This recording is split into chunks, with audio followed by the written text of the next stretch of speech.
Hello traders. So first share हमारी watch list में Bharat forge को अगर हम 15 मिनट के टाइम फ्रेम पे देखते हैं तो ये कंसिस्टेंटली हायर हाई पे हायर हाइज लगाता आ रहा है। और इतने लंबे टाइम से इसने हायर हाइज लगा रहा है। और अब अगर हम इसे 5 मिनट के टाइम फ्रेम पे देखते हैं तो अब इसने अपनी ट्रेंड लाइन का ब्रेकआउट दे दिया है। और अब ये लोअर लो लगाने शुरू कर दिए हैं इसने, और ऊपर से ट्रेंड लाइन को फॉलो कर रहा है। और कल ये यहाँ पे एक रेड कैंडल बनाता है और उसका लो ब्रेक करता है तो हम इसे शॉर्ट कर सकते हैं। नेक्स्ट शेयर है बीबीएल।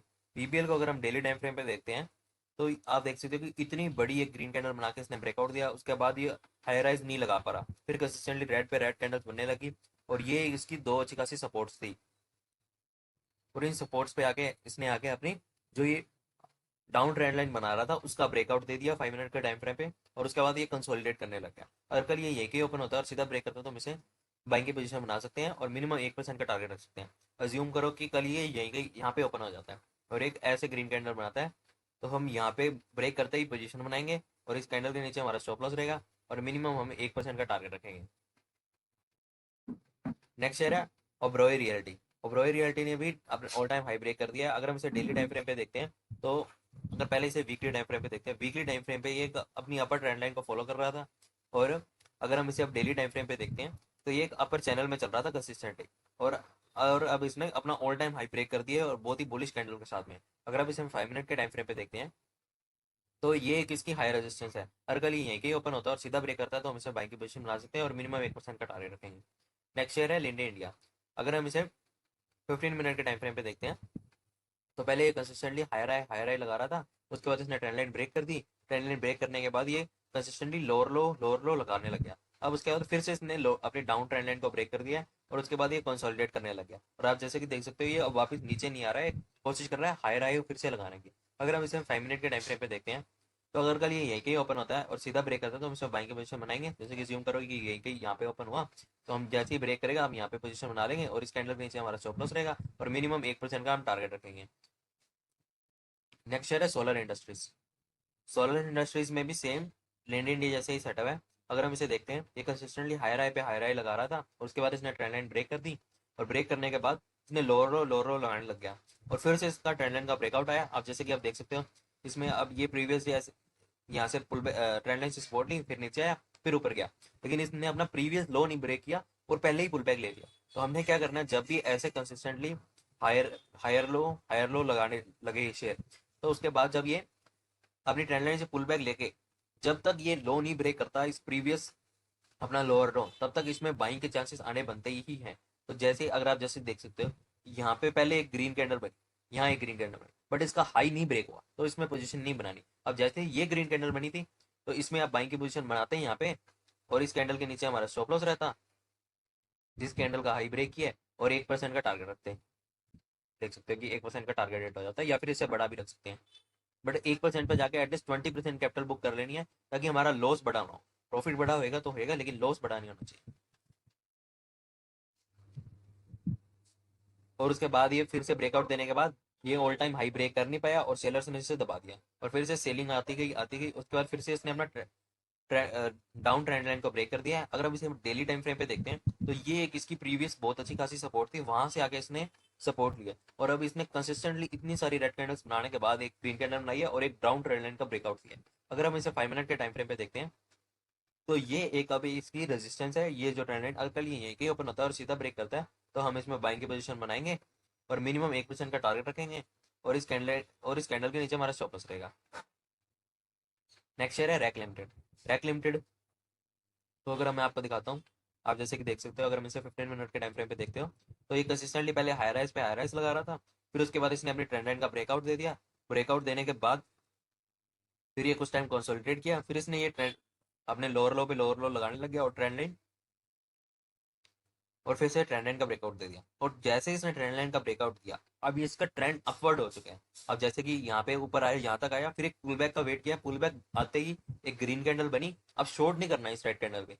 अब रेड कैंडल पे शॉर्ट क्यों नहीं करना, क्योंकि इसने अब डाउन ट्रेंड लाइन का ब्रेकआउट दे दिया तो ट्रेंड अपवर्ड्स चेंज हो चुके हैं। तो अगर अब इसे यहाँ पे जैसे इसने यहाँ पे ग्रीन कैंडल बनाई और उस ग्रीन कैंडल का हाई ब्रेक करते ही हमने यहाँ पे पोजीशन बना लेनी है और इस ग्रीन कैंडल के नीचे हमारा स्टॉप लॉस रहेगा और मिनिमम 1% का हम टारगेट रखेंगे। आप जैसे कि देखते हो 1% का टारगेट रखना था और आप मूव देख सकते हो कितना बड़ा है एक ही दिन के अंदर। ऑलमोस्ट 10% का मूव है। अब क्योंकि इसका ट्रेंड अपवर्ड हो चुका है, तो ये अब यहाँ पे आके एक हल्का सा इसने फिर से पोज लिया, ट्रेंड अपवर्ड है, तो आपने रेड कैंडल बनने पर शॉर्ट नहीं करना, आपको ट्रेंड हमेशा क्लियर होना चाहिए कि जिस साइड जा रहा है उसी साइड हम ट्रेड लेंगे। बीच में पुल बैक्स आएंगे, पुल बैक्स का वेट करना है। और जैसे यहाँ पे ग्रीन कैंडल बनी और इसका हाई ब्रेक करते ही यहाँ पे भी आप पोजीशन बना सकते थे, और इस ग्रीन कैंडल के हमारा नीचे स्टॉप लॉस रहता, और मिनिमम 1% का टारगेट रखते हैं, और 1% तो सिर्फ एक ही कैंडल में आ जाता। अब जैसे कि देख सकते हो, पहली पहली और दूसरी कैंडल में हमें 1% का मूव मिल चुका है। नेक्स्ट शेयर है बीएमएल। बीएमएल को अगर हम देखते हैं तो ये भी कंसिस्टेंटली हायर हाई पे हायर हाई लगाता जा रहा है, और उसके बाद एक कुछ टाइम कंसोलिडेट किया, फिर इसने अपनी रेजिस्टेंस को ब्रेक कर दिया, और ये इसका ऑल टाइम हाई है। अगर हम इसे 5 मिनट के टाइम फ्रेम पे देखते हैं, अगर कल ये के ओपन होता है और सीधा ब्रेक करता है तो इसमें बाई की पोजीशन बनाएंगे और मिनिमम 1% का टारगेट रखेंगे। नेक्स्ट ईयर है पीएफसी। पीएफसी भी ने अपना ऑल टाइम हाई ब्रेक कर दिया है बहुत ही सॉलिड कैंडल के साथ में। अगर हम इसे डेली टाइम फ्रेम पे देखते हैं तो आप जैसे कि देख सकते हो, पहले ये कंसिस्टेंटली शेयर हायर हाई लगा रहा था, फिर उसके बाद इसने अपनी ट्रेंड लाइन का ब्रेकआउट दे दिया। आप जैसे कि देख सकते हो, डेली टाइम फ्रेम पे मैं दिखा रहा हूँ आपको, डेली टाइम फ्रेम पे इसने अपनी ट्रेंड लाइन का ब्रेकआउट दिया, ब्रेकआउट देने के बाद फिर से ऊपर चला गया। अगर हम आपको इसको 5 मिनट के टाइम फ्रेम पे दिखाता हूँ, 15 मिनट के टाइम फ्रेम पे अगर हम इसे देखते हैं,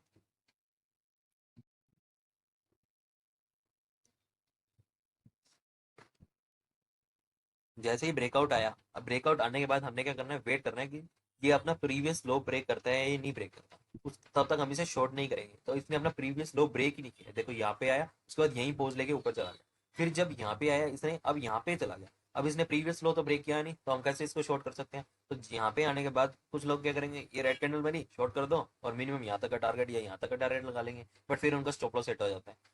अब जैसे ही इतनी इतनी बड़ी ग्रीन कैंडल बनाई, इसने इंडिकेट कर दिया कि अब ये अपर ट्रेंड में कन्वर्ट हो चुका है। तो हमने क्या करना था, यहाँ पे एक ग्रीन कैंडल बनी थी, ग्रीन कैंडल का हाई ब्रेक करते ही हमने यहाँ पोजीशन बनानी थी, और इस ग्रीन कैंडल के नीचे हमने स्टॉप लॉस रखना था, और मिनिमम 1% का टारगेट रखना था। बट मूव तो देख सकते हो कि अब कितना बड़ा मूव है। सो अब ये अपर ट्रेंड में कन्वर्ट हो चुका है, तो अब ये इसका ऑल टाइम हाई है, और कल ये कि ओपन होता है सीधा ब्रेक करता है तो इसमें बाइंग पोजीशन बना सकते हैं। नेक्स्ट शेयर है कोलामंडलम फाइनेंस।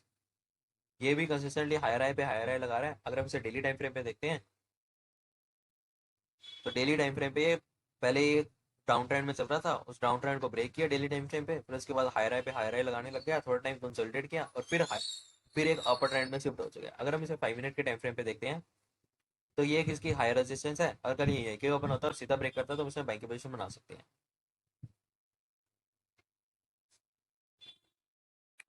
ट्रेंड हमारी वॉच लिस्ट में नहीं है। नेक्स्ट शेयर है लोडा। अगर हम इसे डेली टाइम फ्रेम पे देखते हैं, डेली टाइम फ्रेम पे देखते हैं तो इसने यहाँ से एक अपनी ट्रेंड लाइन का ब्रेकआउट किया, ट्रेंड लाइन का ब्रेकआउट देने के बाद कंसिस्टेंटली हाई राय पे हाई राय लगा रहा है, और इसने कल अपने ऑल टाइम हाई ब्रेक करके उसके बाद फिर से नीचे क्लोज हो चुका है। लेकिन अगर हम इसे 5 मिनट के टाइम फ्रेम पे देखते हैं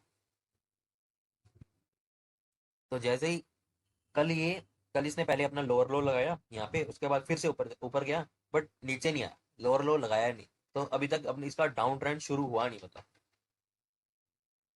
बट फिर ऊपर गया लेकिन इस हाई को ब्रेक नहीं कर पाया, तो फिर से सेलिंग आई, फिर से इस हाई को ब्रेक नहीं कर पाया और फिर से सेलिंग आ गई, फिर अब इसमें सेलिंग आ गई।